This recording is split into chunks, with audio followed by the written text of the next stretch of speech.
Hey everyone, and welcome to Developer Team. My name is Jonathan Cottrell, and in today's episode, I'll be answering Cody's question about whether or not he is too slow as a developer. Before we dive in today, I want to take a moment to share a really exciting personal note with all of you. I feel like so many of you have been listening to Developer T since basically the very beginning of the show. In a lot of ways, you are kind of the extended family, the spec extended family. So I want to take a moment and celebrate with you all. My wife and I found out that we are expecting a child this June. We're incredibly excited, and we're looking forward to it, looking forward to sharing more about that with you in the future. You know, I don't say a lot about my personal life on this podcast, and that's intentional because it's such a short podcast, and going on long rants about my personal life and my personal experiences, that doesn't really add a ton of value, but hopefully you will find a moment or two to celebrate with me about this really exciting life event. So if you want to keep up with me a little bit more closely personally, like at the personal level, you can follow me on Twitter and also on Instagram. It's the same username. It's J Cottrell. I'm not super active on both of those, but that's probably the best way to keep in touch with me. That, and of course, the Spec Slack community. You can go to spec.fm/Slack, and I am in there. Also, I believe as J Cottrell. I'm J Cottrell pretty much everywhere, so go and check those things out. Of course, links for those can be found in the show notes at spec.fm as well. Let's jump into Cody's question. Cody sent me an email at developerT@gmail.com. He says, "Hi. As I've previously said when we have chatted in Slack, I get a lot of value from Developer T. Furthermore, I have recently found that same value within the Spec FM community as well. For all of that, I am grateful. I do have a question for you. When it comes to programming, I'm not very fast, and I never have been. I am a self-taught developer, and so much of my process involves reading documentation and testing what I'm reading in a sandboxed environment, building incrementally and ensuring stability and quality. I program very methodically and purposefully. It seems like I am always up against the choice of missing a deadline or reducing the quality of my code. For instance, I've recently started at a new company as a senior member of a dev team. Over the past 2 months, I have put a lot of work into version 2, an upgrade implementing a lot of performance and stability measures that seem to me to be common sense practices. My team lead, however, has steadily found cause to remove everything I have added, citing our upcoming deadline. He claims that most of my improvements are going to require further development time, some of which is true, though doubtfully not more than it takes to remove it. How can I improve my speed, or should I? I take great pride in delivering high-quality code, and I'm starting to doubt if I should be employed by a company that seemingly doesn't want that quality of code, but I'm unsure of how I ought to proceed. Thanks again for your show and all you do to help us devs." Cody, first of all, you're welcome for the show. You all are helping me as well, so thank you for listening. I'm very excited about this question because I think this is actually something most developers go through. Not just a few, I think a lot, if not all developers at some point, they go through this exact experience. It's a expectations versus reality mismatch. You go down the road of building high quality code and it feels wrong to take shortcuts. We spend a significant amount of our energy and time learning the right way to do things to avoid issues, right? And a lot of us are still learning those right ways of doing things. We're still refining our processes. We're still learning why tests are important and what the different types of tests are. We're learning what amount of coverage is enough, when to feel confident in our code. We're learning about patterns.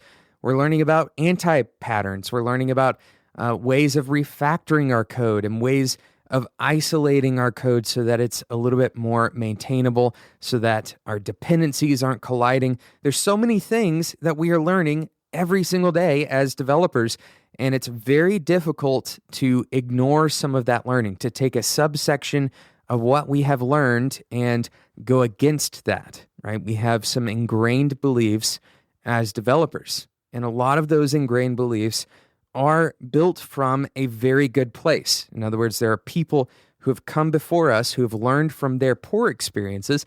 They've learned the hard way so that we don't have to learn the hard way. and we can trailblaze a path that has already been kind of laid out in front of us. Cody, that sounds like you are in that spot right now. And there's not just one problem going on here. There's a couple of different problems that are occurring in this scenario, Cody. Before we jump into those, I want to say, first of all, that it is your job to have a stake in the quality of your work. No one else is going to care about the quality of your work as much as you will. And the reality is that there are going to be people who oppose the amount of energy that it takes for you to create quality work. There are going to be people who ask you to take shortcuts. And it's important as a developer to cultivate two kind of opposing, they seem to be opposing at least, skills, right? The first one is maintaining a veracity, a strong-willed, an unwavering commitment to quality.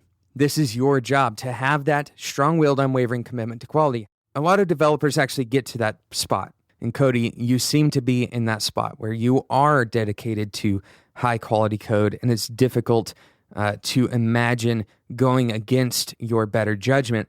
The problem that a lot of developers face is that they don't also learn this second skill, which is called advocation. Advocation. Basically, it doesn't really matter how committed you are to something if you can't get other people sold on the value of that commitment. And the way this plays out usually, the way that most developers see this actually working in their day-to-day job is that they have to become kind of the ogre in the office. They are the ones who seem like the stick in the mud. A lot of the work that a developer does, a lot of the standards that a developer wants to follow are difficult to explain to non-developers. And some of them are perhaps even impossible to advocate for, to sell to non-developers. So this is a skill that takes time to develop, but effectively what you want to do as a developer is learn how to advocate for quality. Learn how to sell your team members and your clients on the importance of the quality of that code. So if you think about it this way, when you go to buy a car, let's say you're buying a car, and the salesman tells you to buy the more expensive car, but they don't give you good reasons as to why you should buy the more expensive car. They tell you it's a better car, but when you ask for more details, if that salesman says something along the lines of, just trust me, I'm the expert, well, you as the customer, you're probably not going to want to spend much money with that salesman. You want to understand in your terms, you want to understand in a way that is applicable to you as the consumer. You need to understand why that car is worth the extra money. There's some similar psychology at play in the average workplace. If you have someone who has the ability to sign off on, for example, extra energy, if your supervisor, Cody, can sign off on you spending some more energy on a particular feature so that you have better test coverage, or you've spent the time actually going through the documentation to a sufficient extent that you feel like the quality is certifiable. If you are trying to convince that person to give you that yes, then in a way, you're trying to sell to them, right? You're trying to explain to them the exchange of that extra margin, that extra time, and they have to exchange that for value. So it's your job, Cody, to go and figure out how to communicate value to your supervisor, how to communicate value to your client. So that's the first step in this equation, figuring out that number one, you have to have an unwavering commitment to quality, but number two, you need to learn how to sell the value of that quality. You need to learn how to explain that value to key stakeholders who have the power to make those decisions. And we're going to take a quick sponsor break, and then I'm going to come back and give you 4 key takeaways from today's episode, specifically wrapped around some of the things that Cody mentions in his email. Today's episode is sponsored by Linode. Cody, with all of the things that you feel like you are slow at, one thing that you can certainly be very fast at is getting a new server up and running with Linode. It takes just a few seconds, especially if you already have an account, which hopefully quite a few of the Developer Tea listeners who have been listening to the show for a while, you know Linode has been sponsoring for a long time. And hopefully you've taken a chance on Linode because Linode provides fantastic service. 8 data centers. Their plans start at $10 a month. So this is for even the hobby developer who just wants to launch a personal site. You can get in to Linode at $10 a month. And this gives you native SSD storage on a 40 gigabit internal network, Intel E5 processors. You get a 7-day money-back guarantee. Of course, you get full control over your Linode server, and the minimum amount of RAM on one of these servers is 2 gigabytes. So that's their new standard. They're setting great quality standards at Linode. Go and check it out, spec.fm/Linode. And on top of all of that, you can use the code DeveloperT20 to get $20 worth of credit at checkout. Once again, that's spec.fm/Linode and use the code DeveloperT20 to get $20 free of value on Linode. So I've got 4 key takeaways for you, Cody, and these takeaways are really not all the same kind of thing. That's why I'm just calling them takeaways. Really, they're just a collection of thoughts in response to your situation. Number 1, you need to get a strategy in place for your prioritization of features. You need a strategy to prioritize the features that you're going to be working on a project. This is a huge discussion, by the way. There's no way we can cover all of the ins and outs of this. This is typically referred to as project management. Some people don't like that term, but it is what it is. There are entire books and job titles and podcasts and gurus who all talk about this topic. There's tons of information, tons of methodologies, tons of opinions out there, but perhaps the most consistent opinion that everyone agrees with is that building features blindly without a plan is a recipe for disaster. If you walk into work on Monday morning and you decide on Monday morning on your own without consulting your other team members what it is that you're going to do on a project that the rest of your team is working on, that you are collectively responsible for, that is a recipe for disaster. You need to be certain every single moment that you are coding that the software design you are implementing is focused on the most valuable and most important aspect of the project for today. That's the ideal situation. Sometimes it gets a little bit messy. Once again, there's tons of information out there.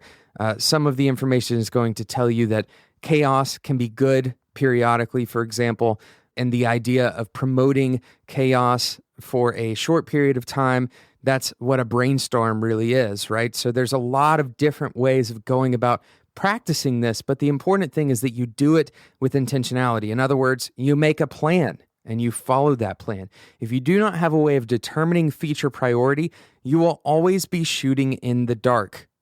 I recommend following a method that is relatively inspired by Agile.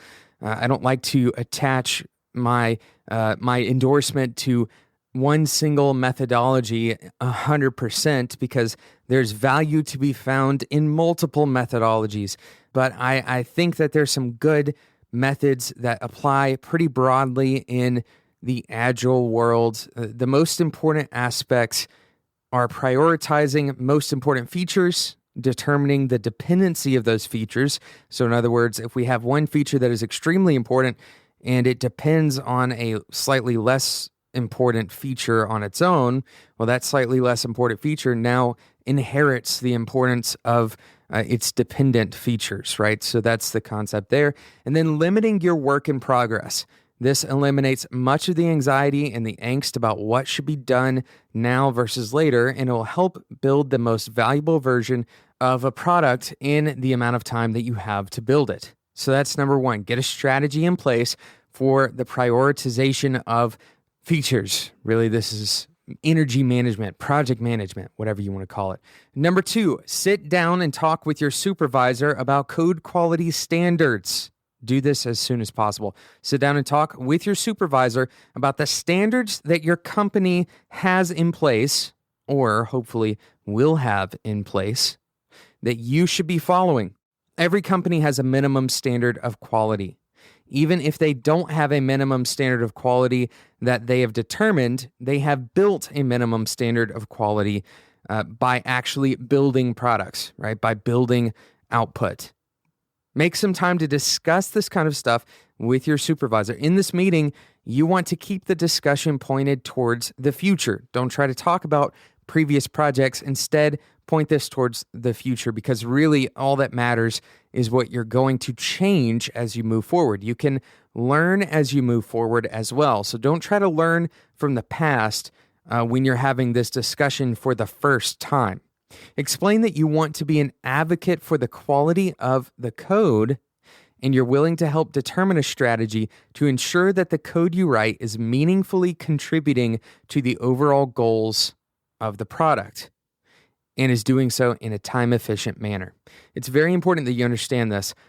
You can't just be an advocate for the quality of the code. This is what we were talking about before the sponsor break. You can't just say that you want high-quality code, because that is not doing the advocation step. You're not actually proving business value by just saying you want high-quality code. So sit down with your supervisor, discuss the code quality standards and how that affects your business goals, right?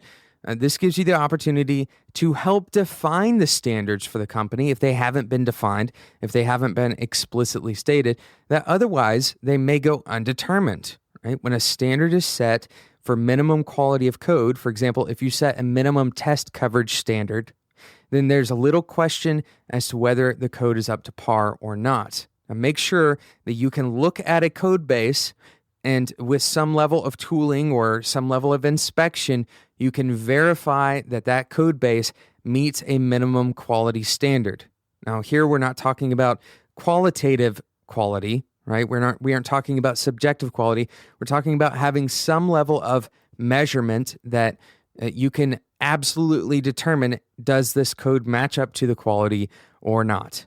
So that's number 2, sit down and talk with your supervisor about code quality standards. Number 3, value over time.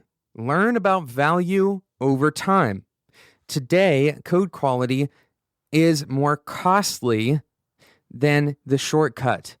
In other words, today, taking the extra time to build the higher quality code does not convert into business value today. And this is an important part of your discussion with your supervisor as well as with clients or product owners, that kind of person. You have to discuss value over time. Code quality is often discussed unilaterally by developers simply based on how good the code is. Is the code good or bad? And a lot of the time, that quality of the code doesn't have a direct and visible impact on the business process side. But the quality of a given code base is most effective to the business if that code base has a long future roadmap in front of it. It's your job to see down that road. It's your job to determine that roadmap. It's your job to discuss the future of the company and help determine the trade-offs for your time and energy. In other words, you have to explain why good code today means good things in the long run and how the math shakes out. If you can show that the investment will bring you closer to your goals more consistently over time, this often is the metric that persuades most management to invest the extra time in code quality. Now, this is something that I've learned this year, perhaps more than any other year. It is important that you don't take the moments when the code is failing as an opportunity to say, I told you so. Instead, provide the fix and evaluate after you have fixed the problem. What this does is psychologically, it relieves the tension of the broken code base. And a lot of times, that broken code base would have been fixed a little bit faster had the code been tested properly, for example. If you can evaluate the code after the fact and provide an updated estimate, for example, of how long it would have taken to fix that problem, or if the problem would have been avoided altogether had the code base quality been better, had the code been designed more holistically. The key here is when you're doing this kind of evaluation, you want to do it after the problem has been solved, after the pressure is relieved. Do not take this as an opportunity to gloat or to show how smart you were 5 months ago when you said this should have been designed better. That's not going to win you any points on a personal level with your boss or with the client. So that brings us to our fourth takeaway. This is the shortest takeaway, probably. You mentioned, Cody, in your email that your boss or your supervisor threw away all of the code you've been working on, that they went through and reversed it all. And I have a very simple fix for this. If you aren't using some kind of version control system, I highly recommend, it's almost industry standard at this point, to use some kind of version control system. Particularly Git is the most popular, I believe, in the world at this point. So take some time, learn a little bit about Git, and then learn a little bit about branching. What you can do is develop the features on their own branches so that when that code is brought into the fold, or when you show that code to your manager, instead of throwing it away, they can just not include that branch. In other words, if you created like a pull request through GitHub, they can just not accept that pull request until they're ready for it to come in. This entirely does away with the concept of undoing code. Instead of undoing it, you just never apply those changes to the original code base to begin with. If they are in their own branches, it's effectively like you have your own copy of code. So go and learn a little bit about that. I assume that you have been exposed to GitHub to some degree, but I highly recommend that you use branches for this exact purpose, so that any code that you write, if you no longer want it, you can simply leave it in the branch, close the branch out, do whatever you want to do, but the history is still retained. You can always go back and fetch those revisions from previous work that you've done. Version control systems, specifically GitHub, has saved our company hundreds of hours of rework, hundreds of hours of syncing time. The amount of value that we get out of this is completely astronomical. So if you're not using it, then it should be a drop everything else and go and start using it immediately. Highly recommend that you check out some kind of version control system. Again, pretty much everyone is using Git and one of the many various services that are available. We use GitHub. There are things like Bitbucket, especially if your company uses Atlassian. Thank you so much for your question, Cody, and thank you so much for listening to the show. Cody, thank you also for being in the Spec Slack community. If you are interested in being with us in the Spec Slack community, you can talk to Cody about this episode. You can talk to me in the Spec Slack community. You can send me a direct message, or we can talk in the developer tea room. All of the spec hosts are in the Spec Slack community. So go check it out, spec.fm/Slack. Thank you again to today's sponsor, Linode. Remember, you can get $20 for free and a 7-day money-back guarantee, 2 gigabytes of RAM minimum, and SSD storage on a 40 gigabit network, $10 a month, 8 data centers. It's a great deal. Go and check it out, spec.fm/Linode. Thank you so much for listening. Thank you again for celebrating the announcement of my future child. I'm really excited about it, and so is my wife, and we can't wait to be parents, and thank you so much for celebrating that with us. Until next time, enjoy your tea.